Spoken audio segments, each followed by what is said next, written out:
Okay, let's try this again.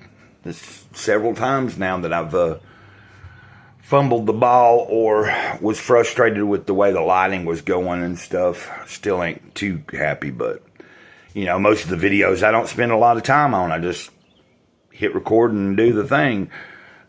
Now, if I mess up or I think that I said something incorrectly or got to redo it, I will, and that's why this is the third or fourth attempt here, so. Welcome to the channel, Gray Cloudy Day. I'm Gray Cloud, Sage of the Eternal Moment. Oh. And it is a gray, cloudy day today.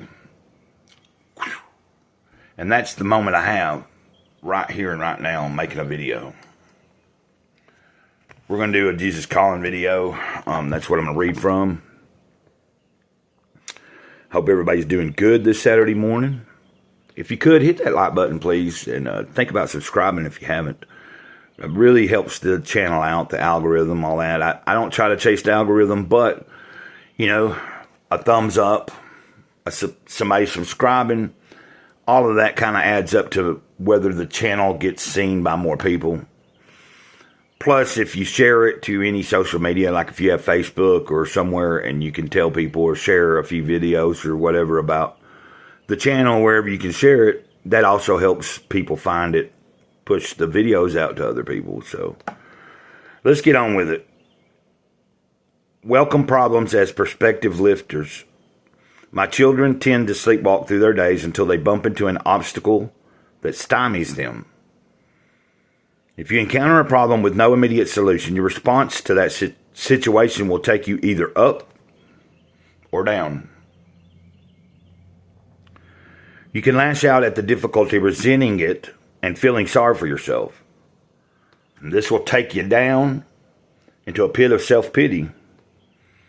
Alternatively, the problem can be a ladder enabling you to climb up and see your life from my perspective.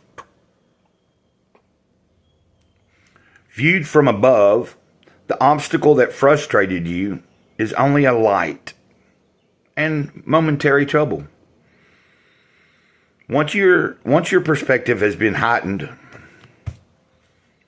you can look away from the problem altogether. Turn toward me and see the light of my presence shining upon you.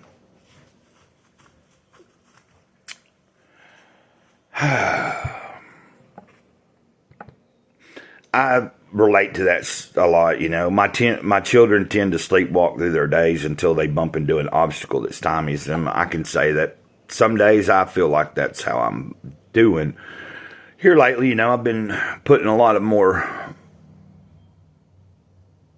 effort into trying to allow myself to be open to whatever it is that might need to do during the day. You know, allowing myself to know the things that I already know to do and get up and do. But also, when I find myself thinking I'm bored or I'm thinking to myself, I ain't got nothing to do, I wish I had something to do, there's always something to do. And usually, if I listen, the Spirit will show me.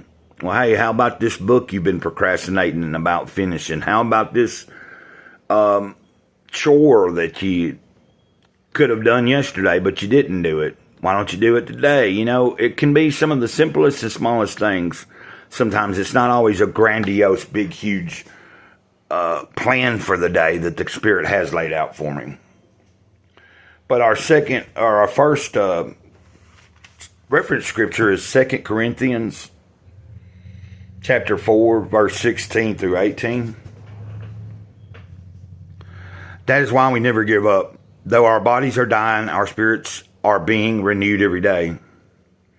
For our present troubles are quite small and won't last very long.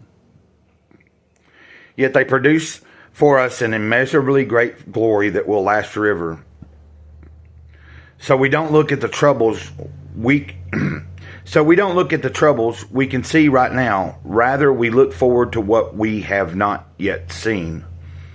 For the troubles we see will soon be over, but the joys to come will last forever.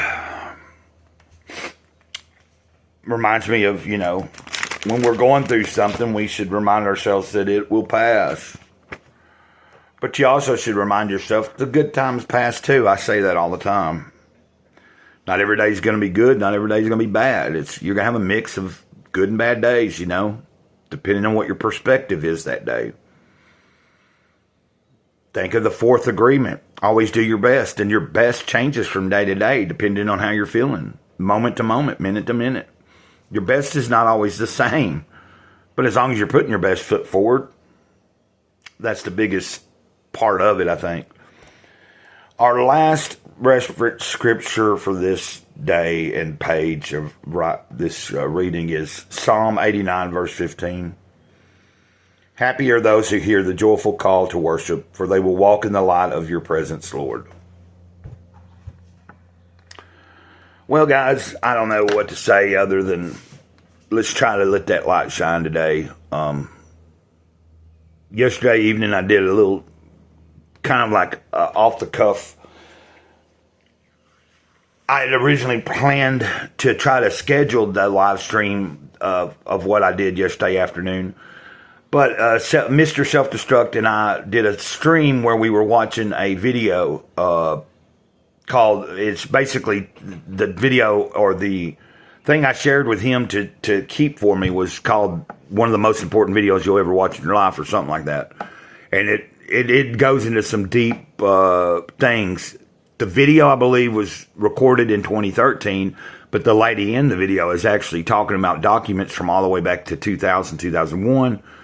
And they're from like a NASA website or something, but it's also talking about all the other different government agencies, talking about all the plans that they had for humanity and for the general population on how to control us, that most humans are kind of obsolete, too hard to feed, all this kind of stuff. Guys, just remember, those kind of things are going on, and they are trying to eliminate a certain portion of the population. This could get me, me talking about that at some point could, somebody might not like it and maybe hinder the channel. I don't know, but I enjoyed watching that video and just diving into it. We didn't go that deep into it, but we watched it. We didn't watch the whole thing. We're going to continue to watch some of it. I don't know when. It might be later today. It might be tomorrow. It won't be tomorrow because I got plans. I plan to be kind of busy tomorrow after church and everything, but we're hoping to pick it back up and do it again. There wasn't a lot of people that showed up to watch or anything. And like I said, we just kind of did it. It was a spur of the moment type of thing. He mentioned, hey, do you want to do this? You've been wanting to do it. And I was like, okay, let's do it. And then we had trouble, and then we finally got it going. And it's some stuff that I think deserves to be scheduled. Like, I'm going to try to get with him, at least schedule it an hour or two in advance, depending on if we decide that day of, I need to try to at least give people an hour or two in advance for something that deep. So maybe a few of you guys might want to try to check it out. I'm going to see if the live stream is finished uploading. If it is, I'm going to make sure it's public. And you can go check it out if you want to. You'll be able to see a little bit of what the video is about. You can skip through and see the different parts that we had going on there. So until next time, I'm going to get off here. I hope you all have a good, wonderful Saturday. I'm doing all right this morning. A little bit, but I got a little coffee here, and I'm going to try to get a couple of things done today. Hopefully I can get a ride here in a little bit and get some dog food. I need a little dog food. So until next time, it's Gray Cloud. Appreciating every single one of you. Hit the like button, subscribe, say to the eternal moment here, right there, over and out, ditto.